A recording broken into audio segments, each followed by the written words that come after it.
Now there is another method of cryptanalysis. Okay, sometimes you don't know the key and it's hard to find the key over there.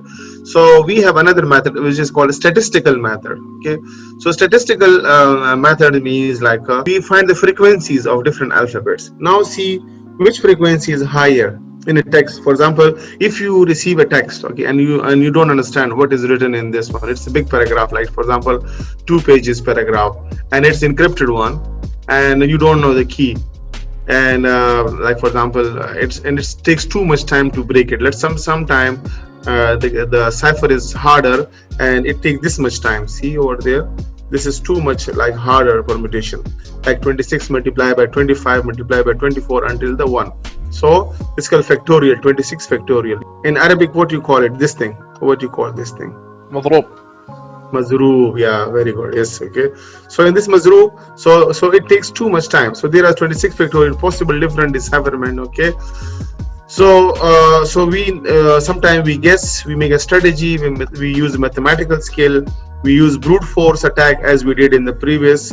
One permutation per microsecond leads to 1,000 years to test all 26. So it sometimes this kind of thing, it takes 1,000 years to break it, like by this one.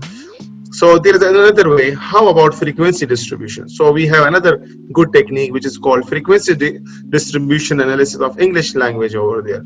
Like for example, the letter E, T, O, and A, they occur more than the J, Q, and X. Okay, so if you have a text over there, so some letters are more occurring over there, right?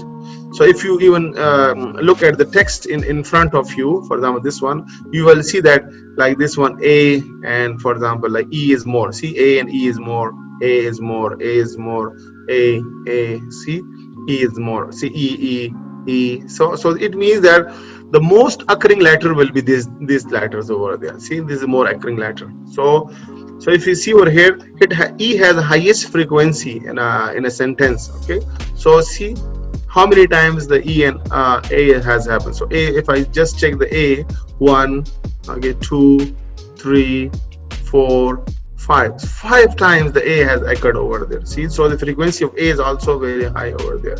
Right? If I check the E over there, 1, 2, 3, 4, 5, 6. So it has 6 frequency in sample is a 6, and it has 5, let's suppose. Okay, so it means the number of repetitions of the letters are more over there. So even if you if you substitute the things, if you do the, but still with the frequency analysis you can easily guess what is inside the message in it.